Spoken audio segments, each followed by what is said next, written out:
Hi everyone, I'm Kevin with Strobepro Studio Lighting, and today I'm going to take you through a bit of a process to set up a total of 7 lights, and I'm going to give you a few things to watch out for along the way. I was joined by my friend Ashley for some creative portraits. Let's get right into it.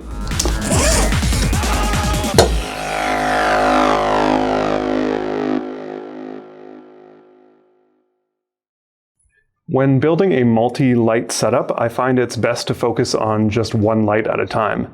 That's what really helps you isolate what each light source is doing. In this case, I'm using a big undiffused 47-inch parabolic as my key light.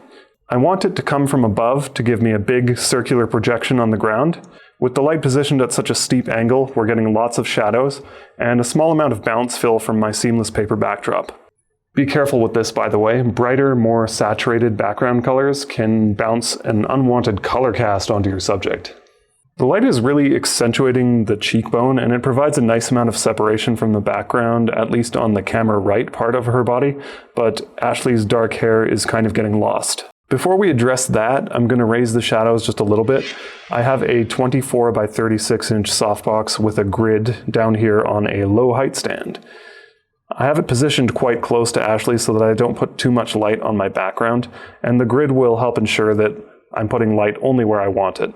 I want to keep this deep shadow on the floor. Yeah, more on that later, by the way. Anyway, you can see the difference there. We're just bringing up the shadows by a small amount, and we've also added a bit of a catch light, which just brings some life to the eyes. So that's a really simple 2-light setup, key and fill. The fill doesn't change the overall character of the lighting all that much. It just lifts the exposure in the darker areas.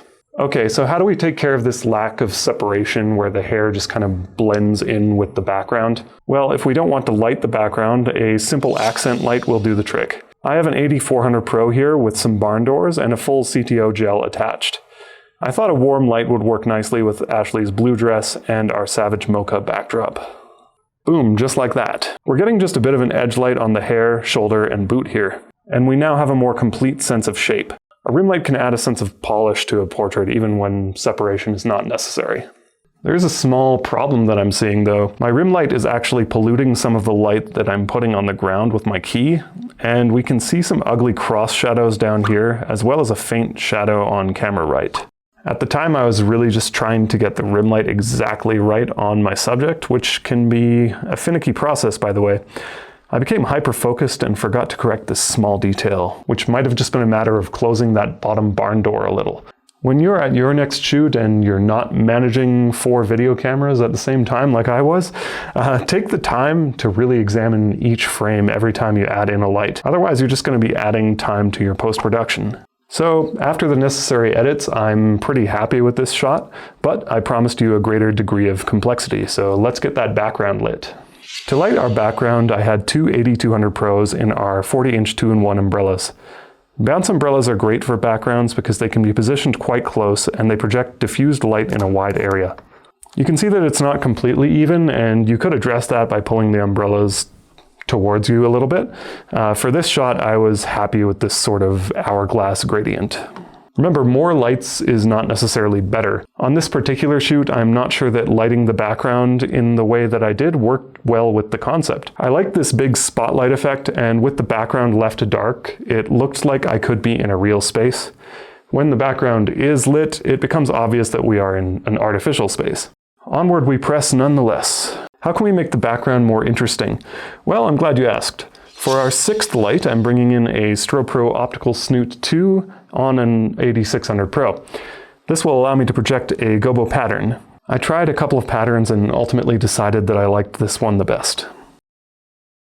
Lastly, I wanted to add a light source that would appear in the frame. I thought this array of TL60 tube lights would give us a look that was somewhat mystical or alien. Working with multiple lights is an additive process that's not as intimidating as it might first seem. You watch for small details and make adjustments as you go, and with time and experimentation, you'll be comfortable working with any number of lights. I've finished my final edits. Let's watch each light add itself in one at a time.